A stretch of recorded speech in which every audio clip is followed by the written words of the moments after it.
सोयगाव तालुक्यातील तिकी येथील नुकसानीची बातमी न्यूजस्टेटवर दाखवण्यात आली होती। याची दखल घेत राज्यमंत्री अब्दुल सत्तार हे नुकसानग्रस्त शेतकऱ्यांच्या भेटीला गेले। मंत्री अब्दुल सत्तार यांनी सोयगाव तालुक्यातील तिकी येथील शेती नुकसानीची पाहणी केली आहे। यावेळी त्यांनी अधिकाऱ्यांना तातडीने नुकसान संबंधी पंचनामे करून यातून एकही नुकसानग्रस्त शेतकरी मदतीपासून वंचित राहणार नाही याची दक्षता घेण्यास सांगितले आहे।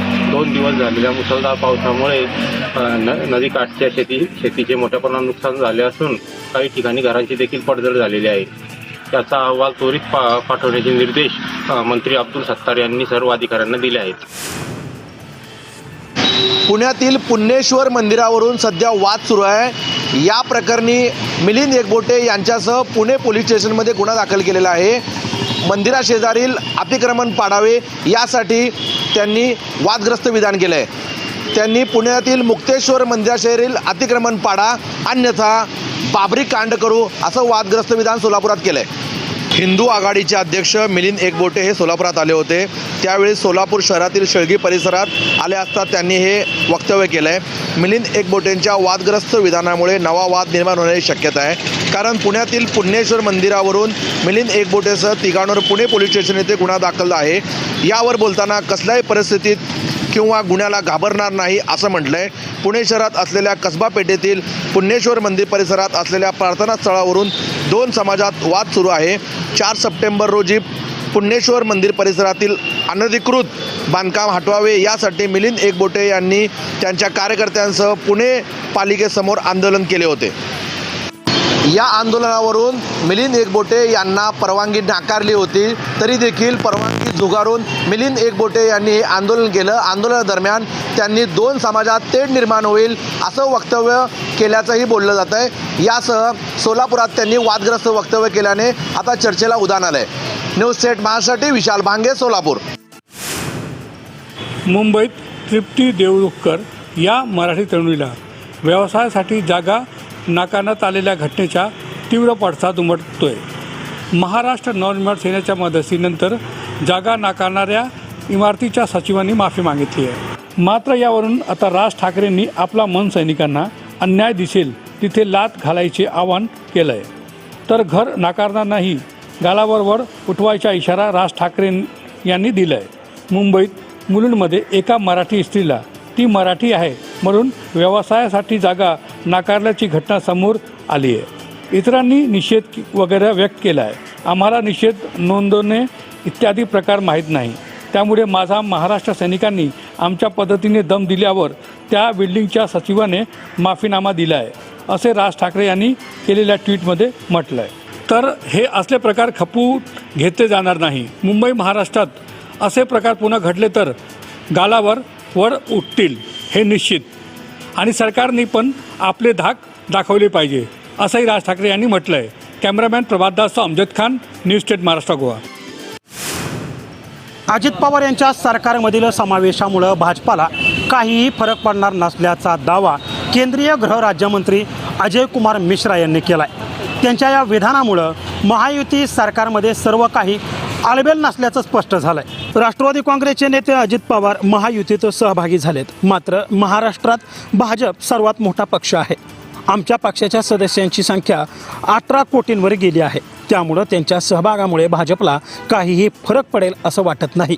या प्रकरणी जो काही नफा तोटा होईल तो भविष्यात समजेल असं अजय कुमार मिश्रा यांनी म्हटलं आहे। केंद्रीय मंत्री अजय कुमार मिश्रा यांची साताऱ्यात शासकीय विश्रामगृहात पत्रकार परिषद आयोजित करण्यात आली होती, त्यावेळी त्यांनी ही प्रतिक्रिया दिली आहे। यावेळी महाराष्ट्रातील लोकसभेच्या सर्व 48 जागांवर भाजप आणि मित्रपक्षांचा विजय होणार असल्याचा दावाही केला आहे। भाजप आणि मित्रपक्षांचा महाराष्ट्रातील सर्वच 48 जागांवर विजय होईल असं अजय कुमार मिश्रा यांनी म्हटलं आहे। देवा राखुंडे, न्यूज स्टेट महाराष्ट्र। आर्थिक अडचणीत आलेल्या सोलापूर जिल्हा दूध संघाने पंढरपूर येथील जवळपास 5 एकर जागा आणि इमारत विक्री करण्याचा निर्णय घेतला असून तशी निविदा प्रसिद्ध करण्यात आली आहे। पंढरपूर पुणे रोड लगत असलेली कोट्यावधी रुपयाची मालमत्ता विक्रीस काढल्याने जिल्हा दूध संघाची आर्थिक स्थिती अजूनही कमकुवत असल्याचं स्पष्ट झाले। जिल्हा दूध संघाचे संकलन घटल्याने संघ आर्थिक अडचणीत आला आहे। सध्या संघावर कर्जाचा मोठा डोंगर आहे, त्यातून बाहेर पडण्यासाठी मुंबई इथल्या दूध संघाची जागा विक्री करण्याचा निर्णय काही दिवसांपूर्वी घेण्यात आला होता. मात्र जागेला अपेक्षित किंमत येत नसल्याने तेथील जागेची विक्री रखडली. त्यानंतर संघाने पंढरपूर येथील जागा विक्री करण्याचा निर्णय घेतला आहे. 28 कोटी इतकी या जागेची किंमत निश्चित करण्यात आलेली आहे. मागील काळात दूध संघ आर्थिक अडचणीत आला होता, त्यामुळे दूध संघाला आर्थिक अडचणीतून बाहेर काढण्यासाठी संचालक मंडळाने आता पंढरपूर येथील जागा आणि इमारत विक्रीस काढलेली आहे. आता ही मोक्याची जागा खरेदी करण्यासाठी कोण कोण पुढे येणार याकडे लक्ष लागलेले आहे. Pandharpur, Arun Babar, News state, Maharashtra.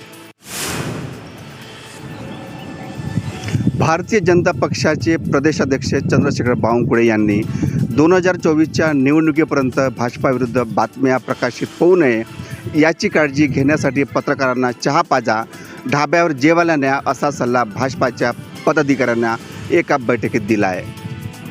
चंद्रशेखर बावनकुळे हे पत्रकारांची विशेष काळजी घेत असल्यामुळे त्यांचे ऋण फेडण्यासाठी भंडाऱ्यातील पत्रकारांनी चंद्रशेखर बावनकुळे यांना भंडाऱ्यात 1 ऑक्टोबर रोजी सायंकाळी 7 वाजता साहित्य कृपा ढाबा, कवडशी फाटा, नागपूर रोड, शहापूर येथील ढाब्यावर जेवणासाठी निमंत्रण पत्रिका दिल्याचं पत्रकारांनी म्हटलं आहे. आज सर्व पत्रकारांनी खासदार सुनील मेंढे यांच्या घरी जाऊन खासदारांच्या माध्यमातून चंद्रशेखर बावनकुळे यांना भंडाऱ्यात जेवणासाठी निमंत्रण पत्रिका दिली. या निमंत्रण पत्रिकेत चहा आणि जेवणाची व्यवस्था केलेली असून जेवणात बावनकुळे यांच्या आवडीनुसार मेनू राहील, तसेच त्यांना अपेक्षित पाण्याची व्यवस्था केल्याचे नमूद करण्यात आलं आहे. जेवणाचे संपूर्ण बिल देण्यासाठी पत्रकार सक्षम असल्याचेही यात उल्लेख करण्यात आला आहे. व्हिडिओ जर्नलिस्ट रितेश कांबळेसह सूरज बागडे, न्यूज स्टेट महाराष्ट्र, भंडारा. नृत्यांगना गौतमी पाटीलवर अहमदनगरमध्ये गुन्हा दाखल करण्यात आला आहे. गौतमी पाटीलसह 4 जणांवर हा गुन्हा दाखल झाला आहे. जून महिन्यामध्ये बंद झालेले गौतमीचे कार्यक्रम दहीहंडीनंतर आता पुन्हा सुरू झाले आहेत. गणपती उत्सवामध्ये अनेक ठिकाणी गौतमीच्या नाचण्याचे कार्यक्रम झालेत. अशाच एका गणपती उत्सवात गौतमीच्या कार्यक्रमाचं आयोजन करण्यात आलं होतं, परंतु तिच्यासह 4 जणांवर गुन्हे दाखल करण्यात आले आहेत. अहमदनगरमधील एका गणपती उत्सवामध्ये रस्त्यावरच गौतमी पाटीलचा कार्यक्रम आयोजन करण्यात आलं होतं. कार्यक्रमासाठी परवानगी कार्यक्रमाच्या आयोजकांनी घेण्याचा प्रयत्न केला होता, मात्र त्यांना ही परवानगी मिळालीच नाही. त्यामुळे गौतमी पाटील, तिचा मॅनेजर आणि मंडळाच्या पदाधिकाऱ्यांवर गुन्हा दाखल करण्यात आला आहे. यापूर्वी गौतमी पाटीलवर सोलापूरमध्ये गुन्हा दाखल झाल्याची माहिती आहे. विरारमध्ये तिच्या कार्यक्रमामध्ये मोठा वाद झाल्याचं पाहायला मिळालं होतं. जिथे जिथे गौतमीचे कार्यक्रम होतात तिथे हुल्लडबाजीचे प्रकार झाल्याचं दिसतंय. अनेक ठिकाणी पोलीस तिच्या कार्यक्रमाला परवानगी देत नाही. अहमदनगरमध्ये विना परवाना रस्त्यावरच कार्यक्रम घेतल्याप्रकरणी गौतमीसह 4 जणांवर गुन्हा दाखल झाला आहे. मी ज्या रस्त्याने कार्यक्रमस्थळी आलो त्या रस्त्याची अत्यंत दुरावस्था झाली आहे. रस्त्याने येत असताना लोक पाहत होते. मला वाटलं ते मला पाहत आहेत, मात्र ते पाहत होते की गड्ड्यात पाय जाते का, एवढी दुरावस्था या रस्त्याची झाली आहे, असा खोचक टोला नितीन गडकरींनी लगावला आहे. वाशिम शहरातील बसस्थानक ते सिव्हिल लाईनकडे जाणारा हा रस्ता असून याची अत्यंत दुरावस्था झाली आहे. हेलिपॅडवरून बायकार गडकरी याच रस्त्यावरून कार्यक्रमस्थळी गेले होते. रस्त्याची अवस्था पाहून नगर परिषदेकडे जर खायला पैसे आहेत का, असा खोचक सवालही गडकरींनी वाशिम नगर परिषदेला विचारला आहे. गडकरी रस्ते लोकार्पणाच्या कार्यक्रमाला वाशिम येथे गेले असता स्थानिक पाटणी कॉम्प्लेक्समध्ये आयोजित कार्यक्रमात ते बोलत होते. महत्त्वाची बाब म्हणजे शहरातील हा VIP रस्ता असून याच रस्त्याने जिल्हाधिकारी, जिल्हा परिषद, जिल्हा पोलीस अधीक्षक, जिल्हा सत्र न्यायालय यासह इतर महत्त्वाची कार्यालये असून जिल्हा स्त्री रुग्णालयसुद्धा याच रस्त्याने आहे. हा VIP रस्ता असून हजारो वाहने या रस्त्यावर ये जा करत असतात. रस्त्यावरून जाताना वाहन चालकांना तारेवरची कसरत करावी लागते. आता केंद्रीय मंत्री नितीन गडकरी यांनी प्रश्न उपस्थित केल्यानंतर तरी नगर परिषदेला जाग घेऊन या रस्त्याची दुरुस्ती करणार का, हे पाहणं महत्त्वाचं असणार आहे. Pankaj Gadekar, news state Maharashtra, Washim. उस्मानाबादचे नाव धाराशिव आणि औरंगाबादचे नाव छत्रपती संभाजीनगर केल्याच्या विरोधामध्ये मुंबई उच्च खंडपीठामध्ये धाराशिव येथील नामांतर विरोधी कृती समितीकडून याचिका दाखल करण्यात आली आहे. या संदर्भातली सुनावणी आज 29 सप्टेंबरला मुंबई उच्च न्यायालयात ठेवण्यात आली होती. मात्र वेळेअभावी ही सुनावणी येत्या 4 ऑक्टोबर रोजी ठेवण्यात आली आहे. याची माहिती नामांतर विरोधी कृती समितीच्या वतीने देण्यात आली आहे. राज्य सरकारने मराठवाडा मुक्तीसंग्रामाच्या पूर्वसंध्येला धाराशिव आणि छत्रपती संभाजीनगर असे नामकरण केले होते. राज्य सरकारने नामकरणाचे राजपत्र प्रसिद्ध केले होते। याबाबत सरकारच्या अधिसूचनेला आव्हान देणाऱ्या याचिका उच्च न्यायालयामध्ये न्यायाधीश देवेंद्र उपाध्याय आणि न्यायाधीश आरिफ डॉक्टर यांच्या खंडपीठापुढे सादर करण्यात आल्यात। Shriram Kshirsagar, news state Maharashtra, Dharashiv. लोकसभा निवडणुकीसह विधानसभा निवडणुकांचं वारं वाहू लागले। यावरून आता वंचित बहुजन आघाडीचे नेते प्रकाश आंबेडकर यांनी प्रतिक्रिया दिली आहे। निवडणुकीचं वारं वाहायला लागले, त्या दृष्टीने वंचित बहुजन आघाडीच्या वतीने प्रचाराच्या सभा आयोजित करण्यात आल्याची माहिती प्रकाश आंबेडकर यांनी दिली आहे। याविषयीच बोलताना त्यांनी महाराष्ट्राच्या विधानसभा निवडणुका वर्षभराच्या कालावधीत होणार आहेत। निवडणुकीपर्यंत कत्तल की रात अराजकता माजेल गोधराव होण्याच्या मार्गावर आहे असं प्रकाश आंबेडकर यांनी म्हटलंय। तर 5 हिंदूची मंदिरं मिलिटरीच्या ताब्यात द्या असंही म्हटलंय। कितीही अराजक परिस्थिती निर्माण झाली तरी मतदान होईपर्यंत शांत राहा, काही सनातनी डोके भडकावतील, शांत राहा असंही प्रकाश आंबेडकरांनी म्हटलंय।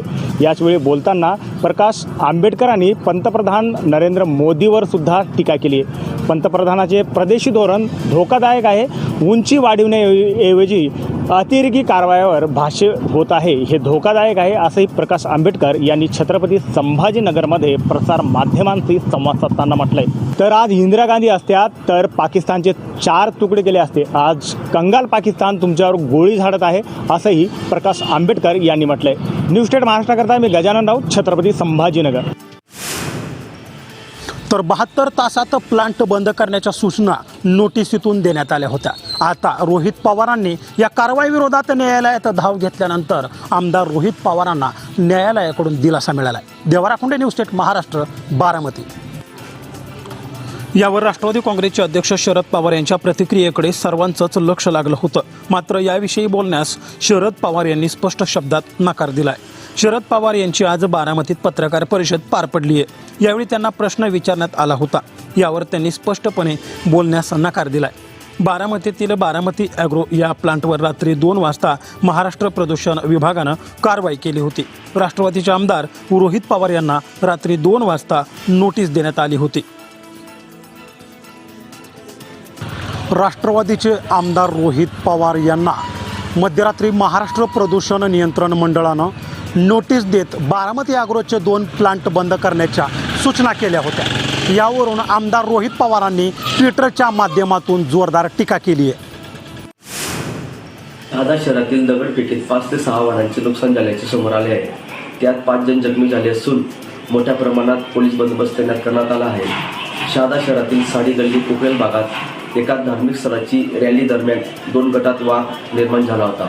पोलिसांनी मध्यस्थी होऊन हा वाद आटोक्यात आणला होता, परंतु दुपारच्या सुमारास एक गट आक्रमक झाल्याने तणावपूर्ण वातावरण होऊन दगडफेकीचे वातावरण निर्माण झाले होते। यात 5 ते 6 वाहनांचे नुकसान झाले आहे, तर 5 जण जखमी झाल्याची प्राथमिक माहिती यावेळी देण्यात आली आहे। पोलिसांनी वेळीच घटनास्थळी दाखल झाल्याने मोठा अनर्थ टळला आहे। शहादा शहरामध्ये तणावपूर्ण शांतता असून या प्रकरणी गुन्हा दाखल करण्याचे काम सुरू आहे। पोलिसांनी कुठल्याही अफवांवरती विश्वास ठेवू नये असे आवाहन करण्यात आले आहे। न्यूज स्टेट महाराष्ट्रासाठी राधेश्याम कुलते, शहादा, नंदुरबार। मुलुंडमध्ये मराठी तरुणीला घर नाकारणाऱ्या गुजराती पिता पुत्रांविरोधात मध्यरात्री गुन्हा दाखल झाला आहे। गेल्या 2 दिवसात हे दुकानाचा गाडा नाकारल्याचं प्रकरण चांगलंच गाजलं आहे। याच प्रकरणावर आता तृप्ती देवरुखकर यांच्या तक्रारीवरून मुलुंड पोलीस ठाण्यात हा गुन्हा नोंदविण्यात आला असून पोलिसांनी दोन्ही आरोपींना ताब्यात घेतलं आहे। प्रवीण ठक्कर आणि त्यांचा मुलगा निलेश ठक्कर या दोघांनी तृप्ती देवरुखकर यांना मराठी असल्याने दुकान भाड्याने देण्यास नकार दिला होता। याबाबत सोशल मीडियावर त्यांनी व्हिडिओ टाकला आणि तो प्रचंड व्हायरल झाला। या प्रकरणी मनसे मुलुंड विभाग अध्यक्ष राजेश चव्हाण यांनी सदर महिलेशी संपर्क केला आहे। तेव्हा त्यानंतर तृप्ती देवरुखकर यांच्या तक्रारीनंतर मुलुंड पोलीस ठाण्यात कलम 341, 323, 504 आणि 34 अंतर्गत गुन्हा दाखल करण्यात आला होता। या प्रकरणी पोलिसांनी 2 आरोपींना ताब्यात घेतले आहे। कॅमेरामॅन अक्षय शिंदेसह अमजद खान, न्यूज स्टेट महाराष्ट्र, गोवा।